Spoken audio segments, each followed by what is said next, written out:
ഭൂമിയിൽ മനുഷ്യർക്ക് മാർഗദർശനം നൽകാനായി അള്ളാഹു ഇടയ്ക്കിടെ പ്രവാചകന്മാരെ അയച്ചുകൊണ്ടേയിരുന്നു. അവരെപ്പറ്റി മുഴുവൻ നമുക്ക് വിവരം കിട്ടിയിട്ടില്ല. 25 പ്രവാചകന്മാരുടെ പേരുകൾ മാത്രമാണ് ഖുർആനിലുള്ളത്. അവരിൽ ഒരു പ്രവാചകരാണ് ഇദ്രീസ് നബി അലൈഹിസ്സലാം. ആദം നബി അലൈഹിസ്സലാമയുടെയും പുത്രൻ, ഷീസ് നബി അലൈഹിസ്സലാമയുടെ പുത്രൻ, അനൂഷിൻ്റെ പുത്രൻ, കിനാനിൻ്റെ പുത്രൻ, ഹിലായിൽ മകൻ ബറദിൻ്റെ പുത്രനാണ് ഇദ്രീസ് നബി അലൈഹിസ്സലാം. ഇദ്ദേഹം ജനങ്ങളെ ഏകദൈവ വിശ്വാസത്തിലേക്ക് ക്ഷണിച്ചു. ജനങ്ങൾ വിഗ്രഹാരാധന തുടങ്ങിക്കഴിഞ്ഞിരുന്നു. അത് മഹാപാപമാണെന്നും മനുഷ്യൻ്റെ കഠിന ശത്രുവായ പിശാചിൻ്റെ വഴിയാണതെന്നും നബി പ്രബോധനം നടത്തി. ഇബ്ലീസിൻ്റെ വഞ്ചനകളെപ്പറ്റി ജനങ്ങളെ പ്രബുദ്ധരാക്കി. പാപങ്ങളിൽ നിന്നും അകന്നു നിൽക്കാനും സുഹൃതരായി ജീവിക്കാനും ആഹ്വാനം ചെയ്തു. ചിലർ സ്വീകരിച്ചു, മറ്റുള്ളവർ ഇബ്ലീസിൻ്റെ വഴിയിൽ അകപ്പെട്ടു.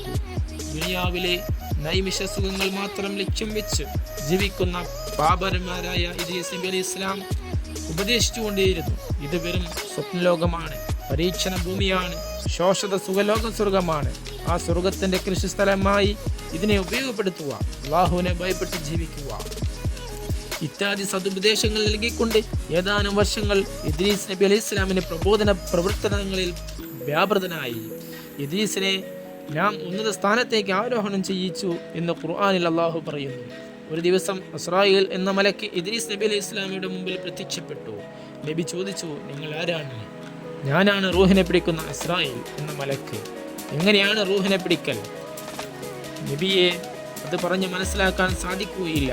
എങ്കിൽ എൻ്റെ റൂഹിനെ ഒന്ന് പിടിച്ചു കാണിച്ചു തരിക. റൂഹിനെ പിടിക്കുകയോ കഠിനമായ വേദന അനുഭവിക്കേണ്ടി വരും. മാത്രമല്ല, അള്ളാഹുവിൻ്റെ അനുമതി കൂടാതെ ആരുടെയും റൂഹിനെ പിടിക്കാൻ എനിക്ക് അധികാരമില്ല. എങ്കിൽ അള്ളാഹുവിൻ്റെ അനുമതി വാങ്ങി എൻ്റെ റൂഹിനെ ഒന്ന് പിടിക്കണം. അസ്രായീൽ അലൈഹിസ്സലാം അള്ളാഹുവിനോട് അനുമതിക്ക് അപേക്ഷിച്ചു. അള്ളാഹു അനുമതി നൽകുകയും ചെയ്തു. മലക്ക് ഇദ്രീസ് നബി അലൈഹി ഇസ്ലാമിനോട് റൂഹിനെ പിടിച്ചെടുത്തു. പിന്നെ അള്ളാഹു അദ്ദേഹത്തെ ഉടനെ തന്നെ ജീവിപ്പിക്കുകയും ചെയ്തു. മലക്ക് ചോദിച്ചു, എങ്ങനെയുണ്ട് മരണവേദന? ജീവനോടെ തോല് പൊളിച്ചെടുക്കുന്ന വേദന ഞാൻ അനുഭവിച്ചു. നബിയെ, ഞാൻ എത്ര മാർദ്ദവത്തോടെയാണെന്നോ താങ്കളുടെ റൂഹിനെ പിടിച്ചത്. ഇപ്പോൾ മരണത്തിൻ്റെ വേദന എന്താണെന്ന് മനസ്സിലായില്ലേ? മനസ്സിലായി. ഇനി എനിക്ക് നരകം ഒന്ന് കാണണം. അതിന് അള്ളാഹുവിൻ്റെ അനുമതി വേണം. എങ്കിൽ അനുമതി വാങ്ങുക. മലക്ക് അള്ളാഹുവിനോട് അനുമതിക്ക് വേണ്ടി പ്രാർത്ഥിച്ചു. അള്ളാഹു അരുളി, അദ്ദേഹത്തിന് ആഗ്രഹമുള്ളതെല്ലാം കാണിച്ചു കൊടുക്കുക. മലക്ക് ഇദ്രീസ് നബി അലൈഹി ഇസ്ലാമിനെ നരകത്തിനടുത്തേക്ക് കൂട്ടിക്കൊണ്ടുപോയി. മലകൾ പോലെയുള്ള തീപ്പൊരികൾ ഉതിർക്കുന്ന നരകം കണ്ട് നബി ഞെട്ടി. നബി പറഞ്ഞു, നമുക്ക് പോകാം. ഈ ഭീകര ദൃശ്യം കാണാൻ വയ്യ. എനിക്കിനി സ്വർഗം കാണിച്ചു തരിക. മലക്ക് അദ്ദേഹത്തിനും സ്വർഗം കാണിച്ചു കൊടുത്തു.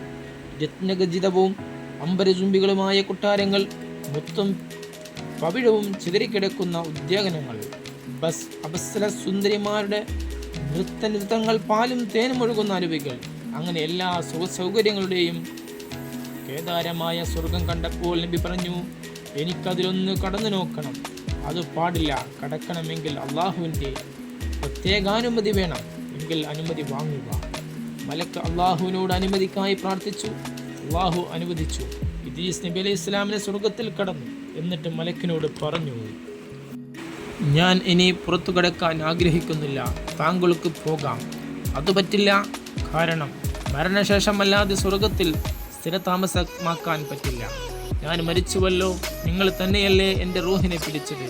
മാത്രമല്ല, സ്വർഗത്തിൽ കടന്നാൽ പിന്നെ പുറത്ത് പോകേണ്ടി വരികയില്ലെന്ന് അള്ളാഹു വാഗ്ദാനം ചെയ്തിട്ടുമുണ്ട്. മലക്ക് വിഷമിച്ചു. ഉടനെ അള്ളാഹുവിൻ്റെ കൽപ്പനയുണ്ടായി, ഇസ്രായേലേ, താങ്കൾക്ക് പോവാം. അദ്ദേഹം സ്വർഗത്തിൽ വസിച്ചു കൊള്ളട്ടെ. അങ്ങനെ ഇദ്രീസ് നബി അലൈഹി ഇസ്ലാം സ്വർഗസ്ഥനായി. സൂഫികൾ പറയുന്നു, ഭൂമിയിൽ ഖിയാം നാൾ വരെ ഖുദർ നബി അലൈഹി ഇസ്ലാമിനെയും ഇല്ലാസ് നബി അലൈഹി ഇസ്ലാമിനെയും ജീവിച്ചിരിക്കുന്നു. ആകാശത്തിൽ ഈസാ നബി അലൈഹി ഇസ്ലാമിനെയും ഇദ്രീസ് നബി അലൈഹി ഇസ്ലാമിനെയും ജീവിച്ചിരിക്കുന്നത് പോലെ അള്ളാഹു നമുക്ക് ജന്നത്തിൽ ഫിർദൗസിൽ ഒരുമിപ്പിച്ച് കൂട്ടാൻ അള്ളാഹു നമുക്ക് എല്ലാവർക്കും തൗഫീഖ് നൽകട്ടെ, അനുഗ്രഹിക്കട്ടെ. ആമീൻ യാ റബ്ബൽ ആലമീൻ.